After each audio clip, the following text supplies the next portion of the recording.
This isn't making me not want to do it. You know? Why can't you? I have a job. I have a job to do. I have a job with responsibilities, and if they watch this, they'll fire it. Oh, I'll do that shit tomorrow. Job that I have. Okay, well, I work in corporate America. So do I. Fuck you. Some say DMT is a doorway or window to another dimension.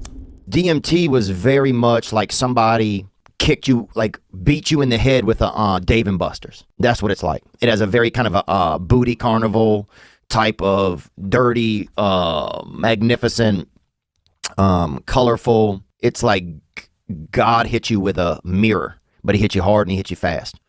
And the cops showed up.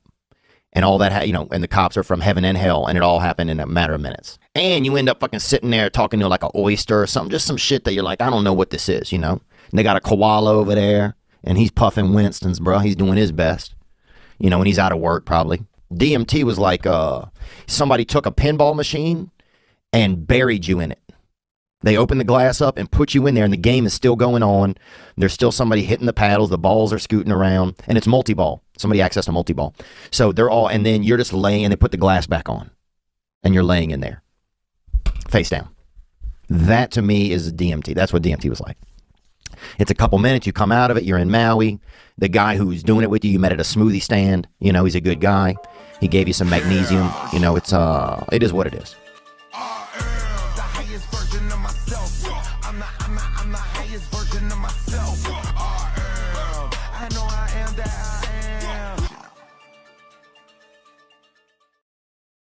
Hey everybody, welcome to another episode of the Godspeed Podcast.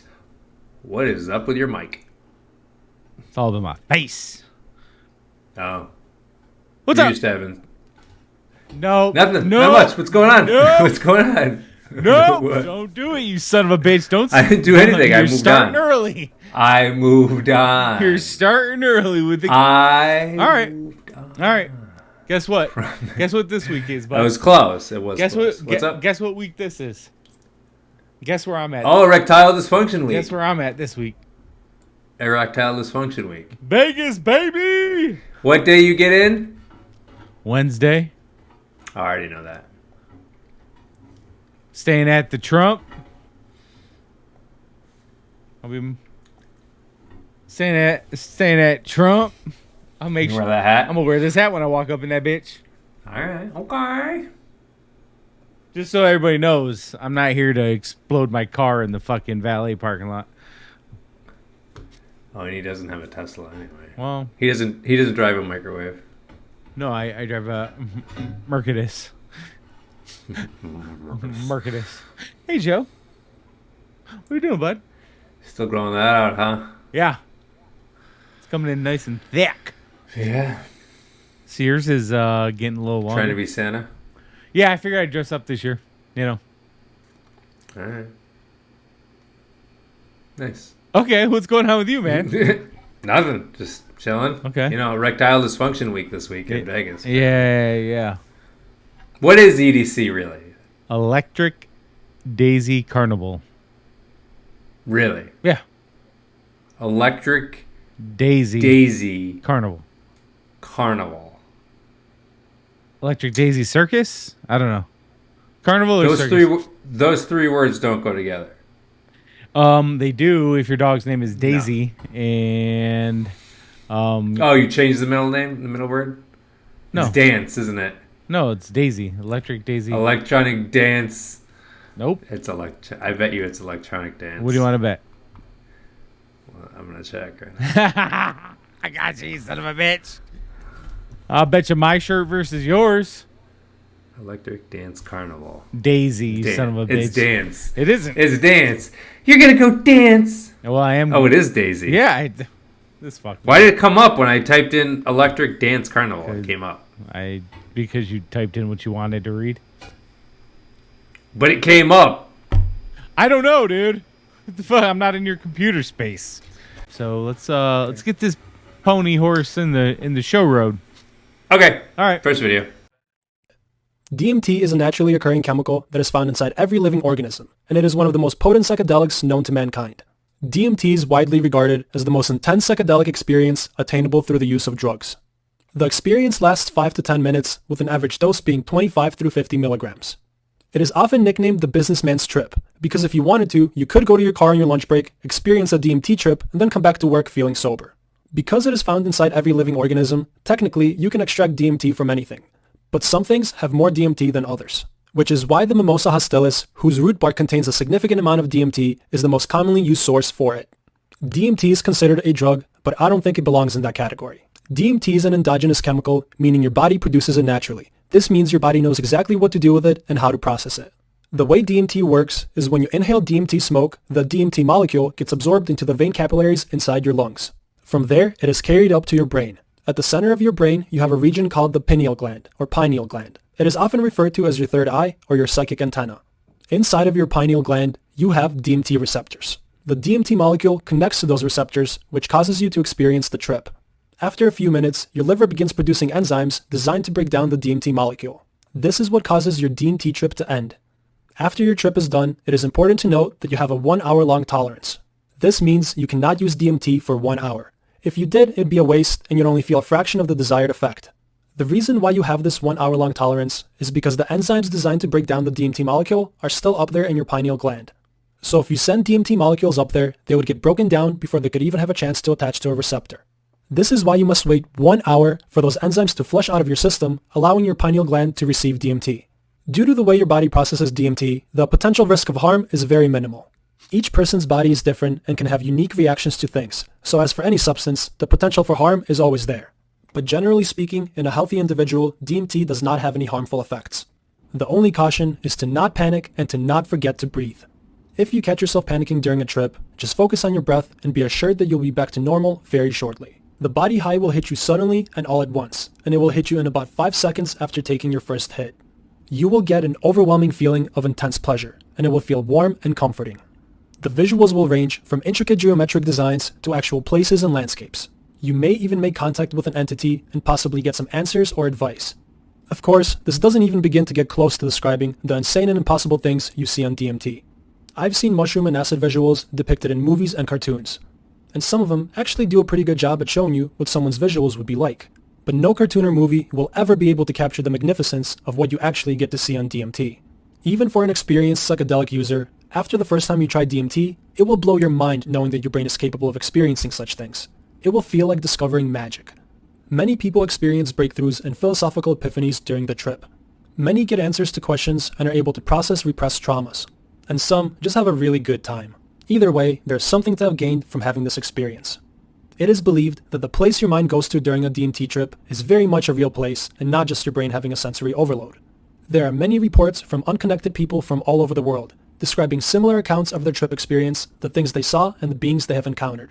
These shared experiences give theory to there being a psychedelic realm which you can explore.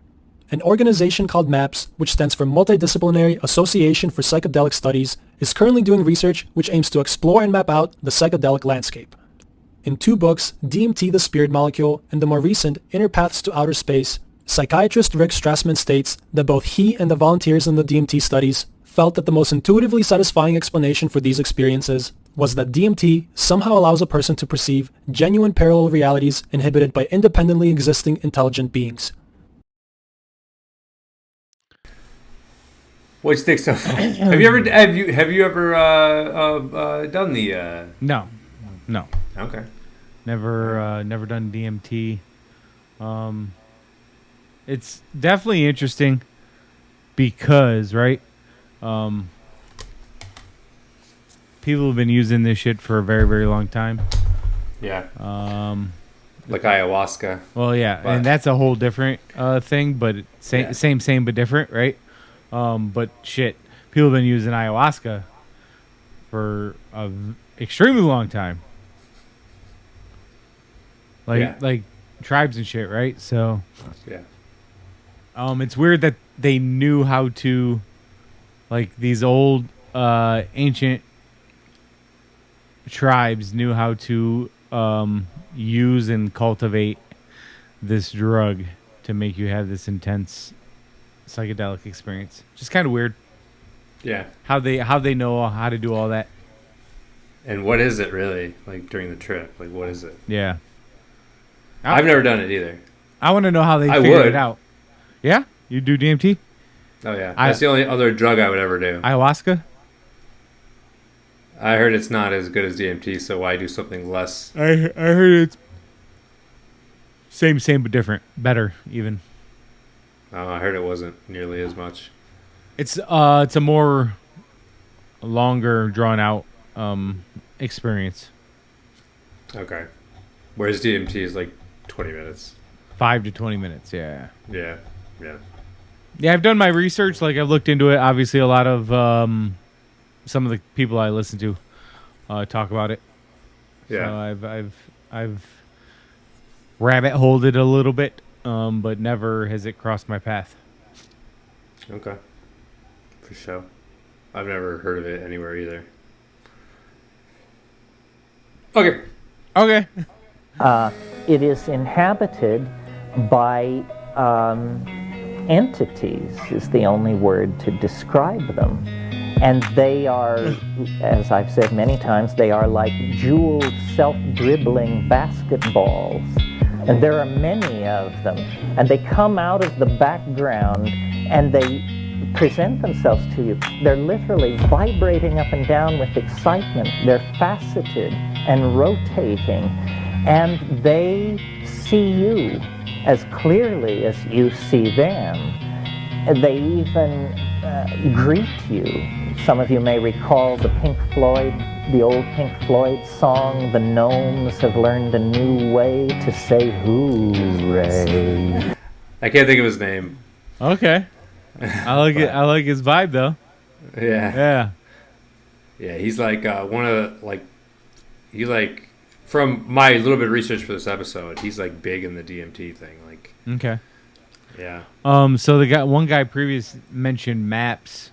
Rogan just had the founder on, like, I think yesterday or today even.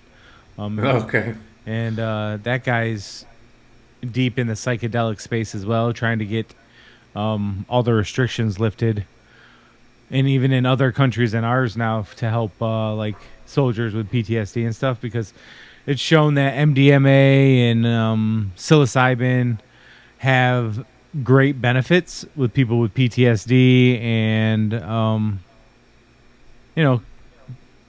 mental traumas in their life. It helps relieve them of that shit, and that MAPS Corporation is leading the way, I guess, not only in this country but in other countries, trying to have these old thought processes around these drugs taken off the Schedule 1 list, right?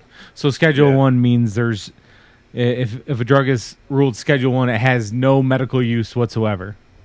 And the Reagan administration went and chalked up all these things into Schedule 1 that should not have ever been there, including MDMA, psilocybin.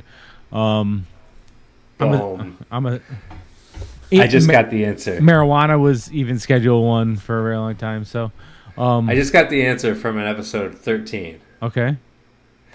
In episode 13, you said Reagan was a shitty president. Yeah. And I just got my answer right there on why you think that. Yeah. You're like the only one I know that thinks that, and I've just found out why. Well, yeah, the war on drugs was a war on fucking... drugs won that war, let's be honest. But you failed miserably, and you were doing the wrong things. But also, not only that, but his policies around fucking mental institutions, dude, he fucked this country up, bro. All these crazy ass people you see wandering the streets, especially in places like California, are because they don't just institutionalize people anymore. And that was his administration's doing. So, well, he was also part of that Bohemian Grove, so he's part of the Illuminati and shit too. Yeah. So, well, now that I know that, yeah, he can suck a bag of dicks, circle back and... He can circle back and suck a bag of dicks. Suck another bag of dicks while he's there. Circle back and suck a bag of dicks. Dude, I heard that song today. It's That's your... Is that a song? It was a song I heard today. Really? By me? Well, I said in my previous letter, circle back and suck another dicks. Circle back and suck a bag of dick. I'll send You it. heard a song. I'll send it to you. Insert here.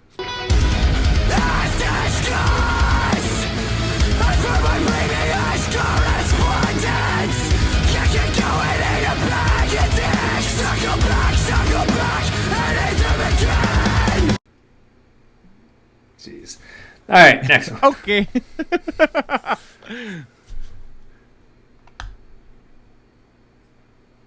All right, now I play it. Have blended way to say hooray. And this stuff comes on like a freight train. So one takes a hit, and around the time of the first exhalation, so we're talking about a few seconds in, or maybe just sometime between the first and the second hit, like it'll start to come on. And they're already up to, let's say, what they might get from a 30 milligram or 300 microgram LSD trip, a big trip. They're already there when at the second hit, but their consciousness is geared. This is like acceleration, not speed, to speak of physics. Okay, yes. It's like those receptors are getting filled like that, and they're going from 0 to 60 in Tesla time. Yeah. And at the second hit, again, they're at this maybe the strongest psychedelic experience they've ever had. And then if they can take that third hit, and some people can't, they're propelled into this other reality, and the nature of that other reality will differ depending on who you ask. But folks will often talk about, and we've done some survey research on this. Entities of different types, elves tend to pop up. Just the fact that one has this sense that they're surrounded by autonomous entities, right? Intelligent autonomous entities, right? And people come back with stories that are just astonishing. Like there's communication between these entities, and often they're telling them things that the person says are self-validating, but it seems like it's impossible. Like it really seems like, and again, this is what people say oftentimes, that it really is like downloading some intelligence from a higher dimension, or some whatever metaphor you want to use.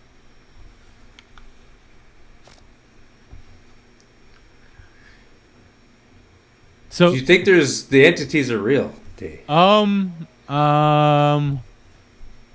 It's either one or two things, right? In my opinion, which means dog shit. But it's one or two things.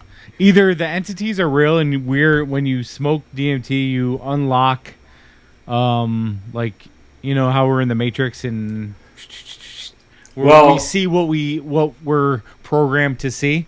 So when you smoke DMT, you potentially could be unlocking things you were not supposed to see, or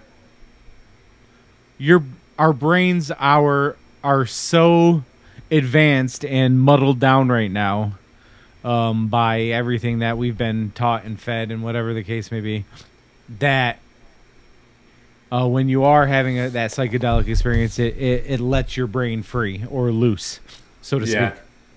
Yeah. Or so DMT releases when you die. That's what they say, yes. So maybe you're seeing death? Your consciousness. Maybe you're seeing what you would, what I mean? Maybe you're seeing like the or maybe you're getting a preview to what happens when you actually do die.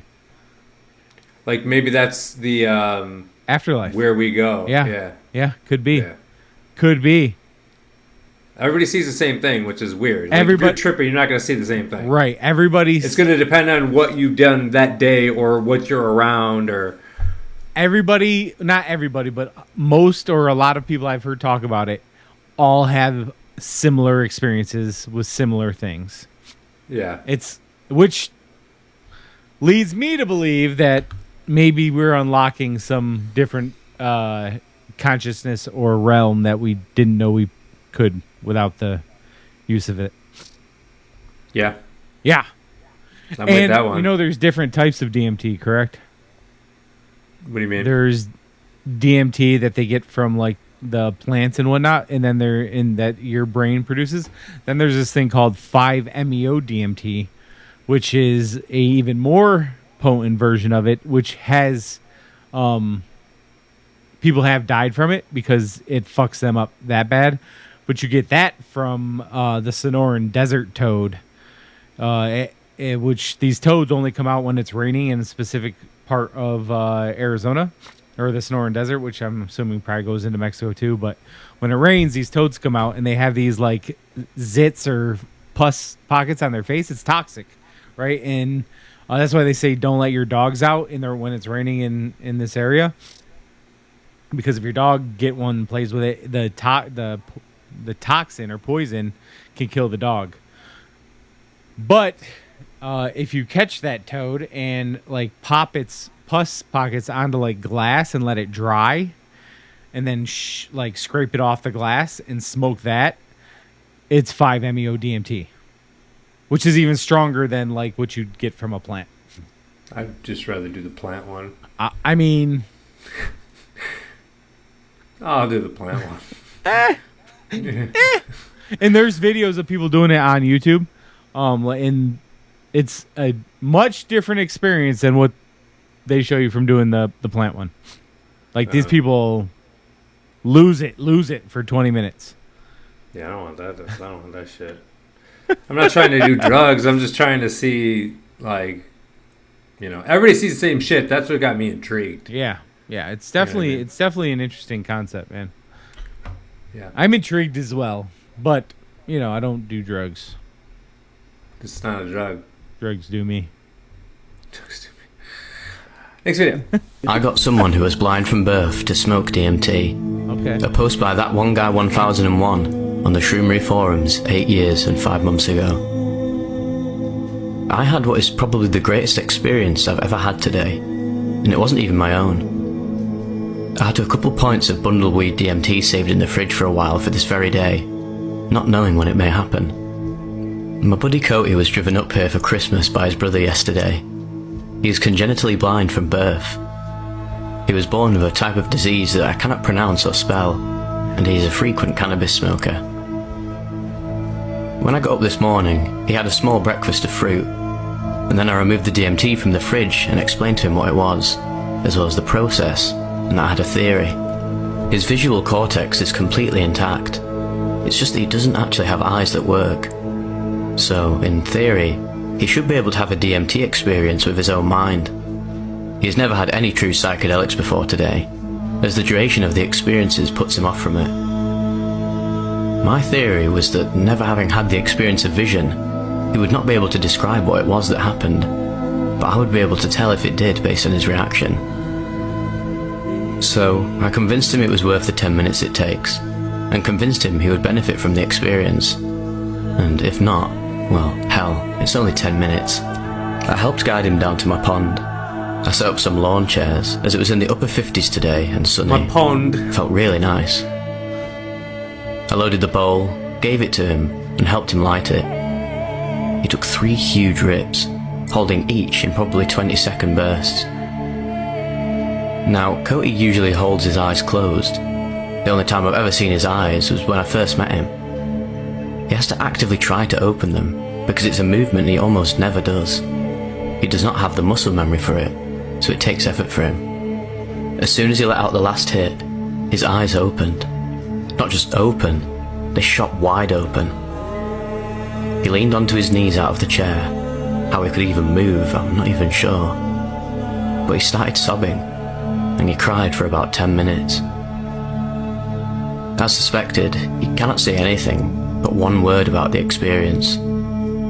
All he can say with sobbing tears is, "So beautiful. So beautiful. I can't. I don't. It's just so beautiful." This was about 10 hours ago. He's still asking me if that is what seeing actually is. How do I even respond to that? No. I cannot describe what it is he saw, but he did see something. Interesting. That shit gave me chills, dude. Yeah, what got me was when he said I helped him light it. If a guy's blind, you're going to have to light it for him. So maybe a little, maybe me reading into it a little bit too hard, but I don't know. Made me disbelieve for a minute. Oh, you didn't think the story was true? Yeah, a little bit. Oh, okay. I could be wrong. I've been wrong once. But he said he was an avid pot smoker. So he's clearly lit in his own weed before. Yeah, but you smoke DMT differently. I heard that you just pack it like a bowl and then you put the stuff on top. And then you have to let it actually sink into the weed, so you're smoking actual soaked weed that's covered in DMT. But I've never actually smoked it, so I have no idea. Yeah, me neither. That's just video I saw. Okay. Yeah. I've seen a guy. There's a guy who it's called Psych Substances, and all he does is videos on documenting psychedelics and does interviews of people who have done psychedelics, and then he will do them in his podcast studio and then report back his feelings and stuff like that. And one, he had like this glass bottle and he took like some steel wool and then put the DMT in the steel wool. But anyways, I don't know. Well, okay. I mean, because I've never done it, so shit. Right. What do I know? What do I know? I don't know. I've never done it either. All right. Here's someone that did do it. Okay. Talk up on it. You end up in this place. It's kind of like a palace. You can kind of like move through it. And you look down like a hallway, and there'll be like millions of other hallways to look at. The walls are like pink, but they're not pink. They're all the colors that you can think of, kind of changing. And it's always something that I'm always kind of like, I don't know if I should be looking over there anyways. Like, that guy's got a great show too. That is probably not gonna like scare me, because there is weird in there. There's like weird rooms where there'll be like canals filled with water. And the water, you look at it, it's just, there's like a sea monkey heaven or something in there, and they're all just like shooting around. And he's a chemist. Like the face from the Anonymous guys. Do you know who I'm talking about? Guy Fawkes. Yeah, but extra smiley, like he's smiling his brains out. And he's in there. He's like part of the wall or something. He's part of the wall. So or something. that guy has a great show also, and all he does is the chemistry behind psychedelics and other drugs. But he also will take part in them and report back how he feels. His show is really interesting if you're into that sort of thing. Do you know his name? Oh, I don't. Not off the top of my head. Okay. Yeah, I grabbed it from like TikTok, which wasn't his. But if you look up psychedelic chemist TV show, I'm sure it'll pop up. I just don't know the name of it. Okay. Cool. Here's your favorite guy. Joey. But I like guys named Joe. You guys are my boys. A bunch of jokers, like jesters, with like jester hats, and they were giving me the finger. They were going like this, "Fuck you, fuck you," and it made me realize I was taking myself too seriously. Like instantaneously, I went, "Oh, I get it," and they went like this. They went like, "Don't do that, don't do that." But like saying "fuck you" to me, it was so clear what they were doing. It was so clear. It was like a little lesson. Like, don't do that. Yeah, it's interesting. Don't do that. That's like 3 syllables, and they correspond to a heartbeat. When I tripped on DMT the first time, these beings came out of this waterfall and they said, "Now do you see? Now do you see? Now do you see?" It was the same 3-beat thing. I love you. They say I love you a lot. I love you. And I think it corresponds to the heartbeat because it's in sync. The vocalization is in sync with the heartbeat. I love you. Yeah. Bum, bum, bum, bum, bum. The one time I did it, and these entities were talking to me and saying, "I love you 600,500,000 times," like the way a child would say "I love you" with like some crazy number, 7 billion zillion, and every time they did that, it would show a more beautiful image. Like every image, like "I love you 600,500,000 times." I love you 700,000,400,000. And every time they did it, it was just this bigger and bigger experience visually, to the point where I was like crying. I was like openly weeping at the beauty of just what I was seeing. It sounds beautiful. It was wild, but it was that simple sort of. There's just like they'll say simple things to you in a way that you're not really hearing it, but you know what they're saying. Well, it kind of penetrates you. Yeah. This isn't making me not want to do it. Why can't you? I have a job. I have a job to do. I have a job with responsibilities, and if they watch this, they'll fire it. I'll do that shit tomorrow. Job that I have. Okay, well, I work in corporate America. So do I. Fuck you, Joe. Okay.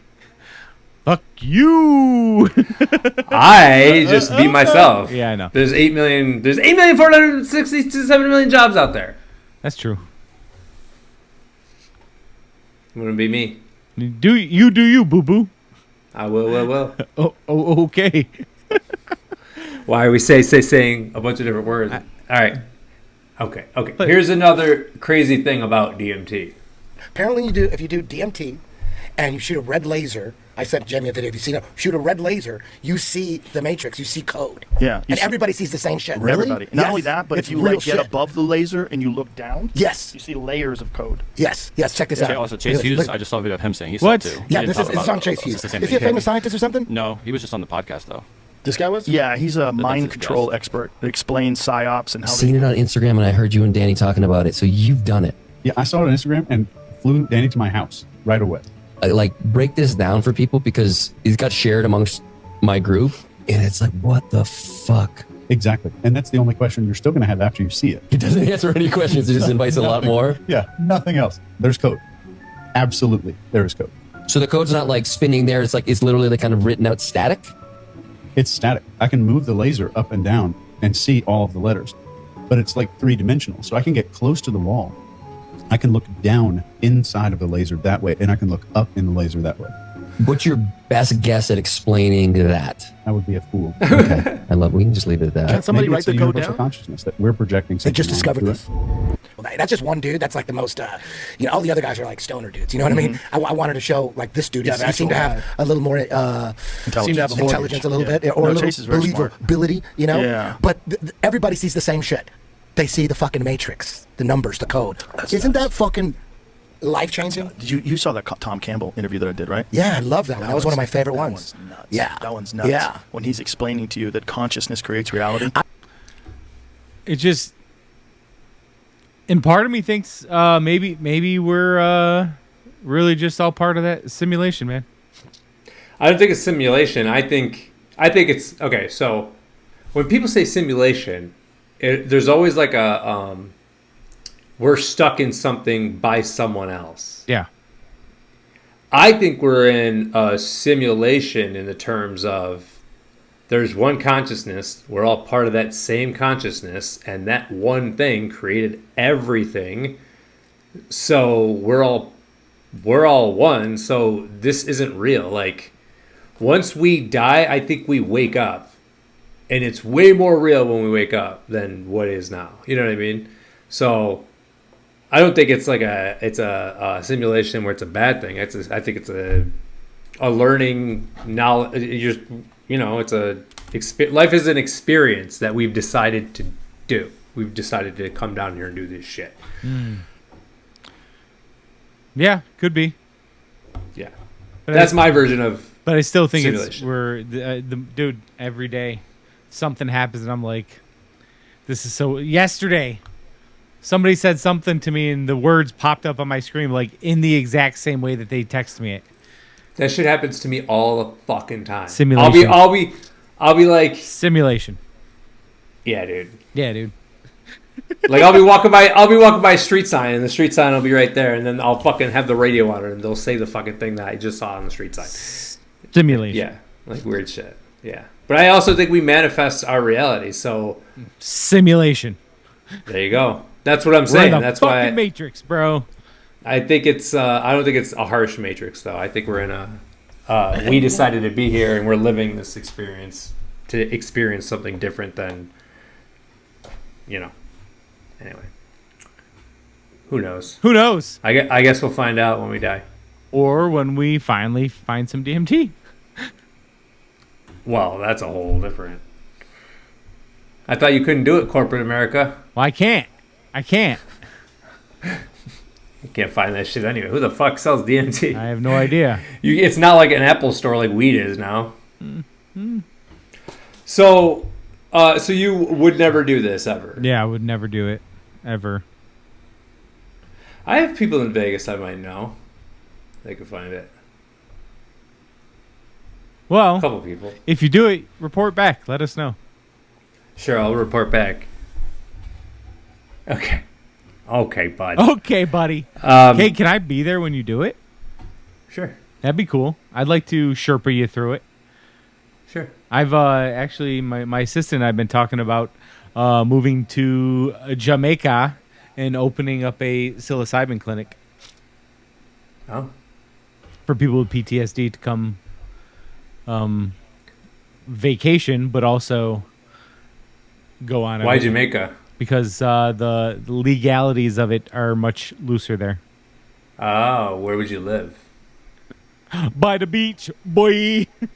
I heard if you go to Jamaica, you stay in that fucking resort. That's what I heard. Well, But no, you just don't. That's American. Yeah. What I heard from mainstream bullshit when they fucking lie about fucking everything. Yeah, they make us think that other countries are third world countries, and they're fucking not at all. Yeah. People constantly told me that about Tijuana when I lived in San Diego. Don't go there. Don't go there. And like every person I knew was like, yeah, I go all the time. I'm like, yeah. Okay. I think what they mean is don't go outside that little tiny square. But also don't go looking for trouble because you gonna find it. You gonna find that shit. Yeah. Sorry. I gotta learn today. You gonna learn. By the beach, boy. I think this is the last one. All right. I think. This is a good episode, Joe. I like this. Produced Thanks. by the pineal gland, our third eye, there in the middle of our brain. And the first burst you ever get of DMT is when you become it's a your fetus, boy! from being an embryo to a fetus. It's on the 49th Wait. day of conception. After conception, on day 49, your pineal gland has a big burst of DMT, and after that is when the embryo officially is a fetus, and when the gender of the baby is determined, is right then. And Rick Strassman, who wrote the DMT, the Spirit Molecule book, he made this correlation, which is amazing, that Tibetan and Chinese funerals last 49 days. Like the Tibetan Book of the Dead, they have these things you're supposed to read to the deceased every day to help them on their transition into their next body, into their next life, to forget this life, to forget these people in this body, and to go into the next one. And the traditional long Chinese funeral is a 49-day cycle, and it's on the 49th day after conception that seems that the soul enters the human body through the pineal gland, the third eye. And that's also where it's said to exit during out-of-body experiences and near-death experiences. And so you have a burst, 49 days after conception, you have a burst of DMT every night while you sleep, and it kind of trips you out into dream states. And the biggest burst you'll have in your life is at physical death. The biggest DMT burst, biggest natural psychedelic experience you'll ever have is when you die. And so that's why people under anesthesia, like you said, will sometimes come out of their body, and they'll even remember things from other lives and whatnot, because their connection to the physical body is being severed, so to speak, by those psychedelics, by those entheogens. That's one of the things they do. Psychedelics, they make your spirit less connected to your physical body. I took magic mushrooms once, and my consciousness shot up like 10 feet above my head. So I was sitting there meditating, and suddenly I opened my eyes, and everything I see is and hear. I was hearing from that vantage point as well, like I'm 10 feet above my actual physical head. So someone talking into my ear sounds very distant to me, and when I go to look at them, I'm looking at the top of their head. And that was one of the main things that shot my scientific materialistic worldview. After that happened, it was sure I was on mushrooms, but I was cognizant enough to be fully in that experience. Big and to dose. Experience seeing and hearing from a vantage point that was not inside my head. My consciousness shot up there. So anyway, with DMT, when you die, boom, you get a burst of this psychedelic substance, and it seems that it's a chemical, but it's got spiritual properties. It seems that what is necessary to happen at death for us to leave our physical bodies is that we have to go through this kind of psychedelic experience to leave our physical body, and that's what's happening with the DMT burst at death, is that your consciousness is psychedelically shifting out of the physical realm, out of your physical body. Then you're going to go through the near-death type stuff, and then you'll go through the new life creation stuff where you decide what you're going to do with your next life, and then boom, 49 days later, you're going to find yourself in a new DMT burst psychedelically inside somebody's womb, getting ready for your next lifetime. That seems like, with the 49-day cycle and the DMT burst and my own psychedelic experiences, as crazy and as that sounds, kind of makes sense to me. What you think?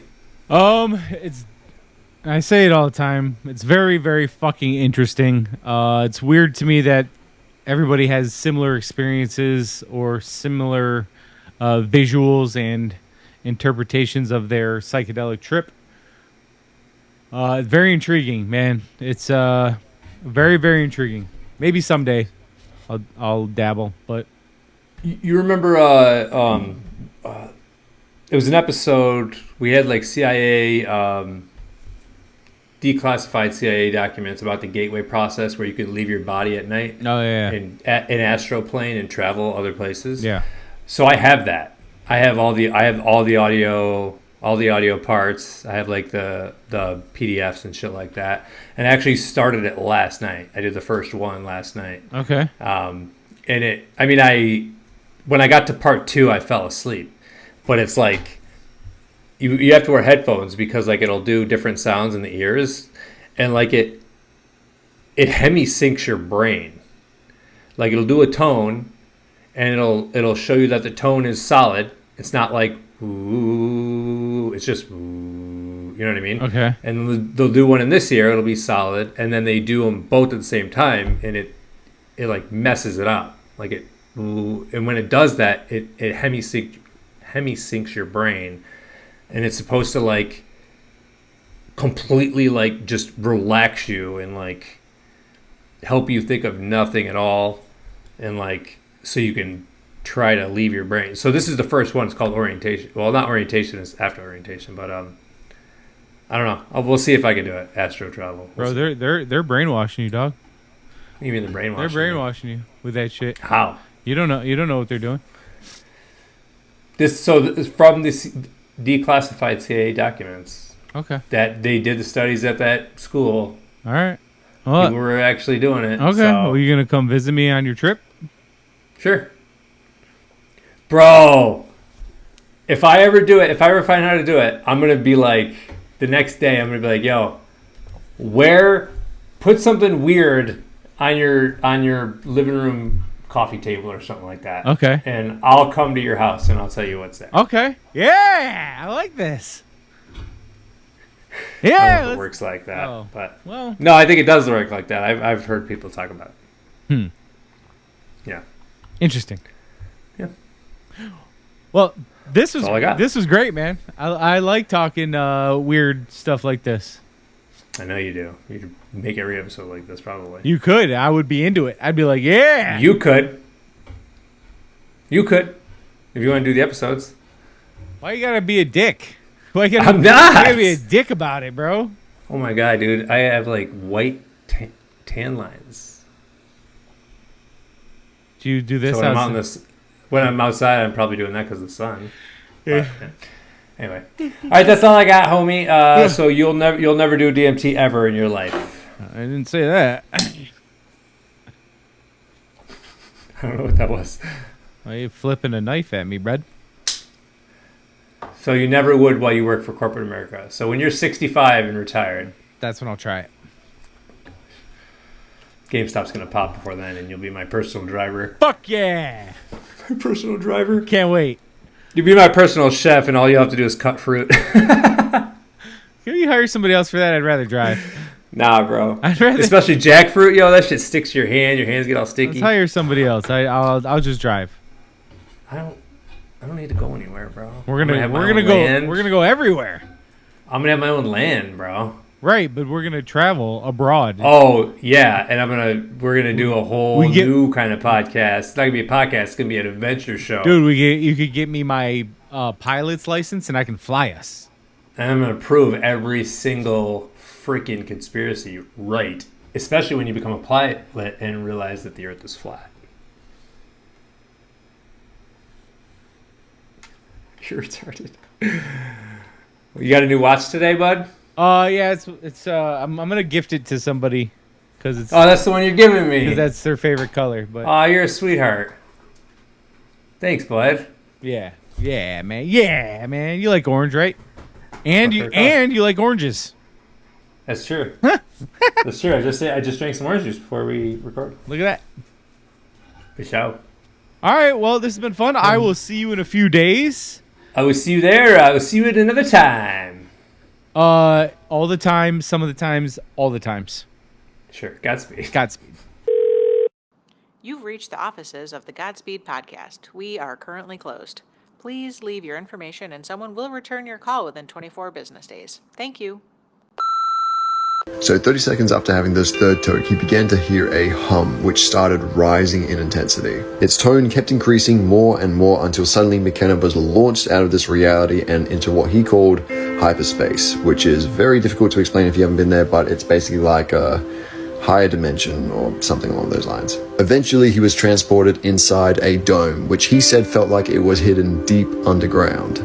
As it turns out, this is a very common place that people go to during breakthroughs called the DMT Dome. What shocked Terrence about this place, though, was the fact that there are entities inside it. He called these beings the machine elves, but he also said it's basically impossible to describe what they actually looked like, especially as they were constantly transforming. As soon as Terrence arrived inside the dome, these machine elves came up to speak with him, but the way they communicated wasn't like anything that he'd ever experienced before. They communicated with a visible language, so instead of speaking with sounds, they would speak objects into existence, and these objects were blowing McKenna's mind. He said that they'd literally be impossible for him to even imagine while sober, and he actually became afraid that he was going to die in shock from just looking at them. He tried to look away, but the machine elves told him to calm down and keep watching what they were doing, and that's when things started to get a bit more chaotic. The objects turned into entities themselves, and then these entities would speak more objects into existence, and it just kept repeating like that over and over. They then began jumping inside his body and disappearing, and although he sensed that these beings liked him, he also felt like he needed to be careful around them. Now, I'm not 100% sure why he felt like this. It could be that, like children, they didn't know the extent of their own power, but he also said that he felt like this dome was created by these beings as a place to reassure humans, and that there was something watching him inside it. He believed that this was some kind of interdimensional playpen, and what's crazy is that the objects the machine elves were showing him, he reckons were their form of toys. What he thought the purpose of this place was is kind of confusing. He didn't really get into it, but at the very least you can tell like this experience felt extremely real to him.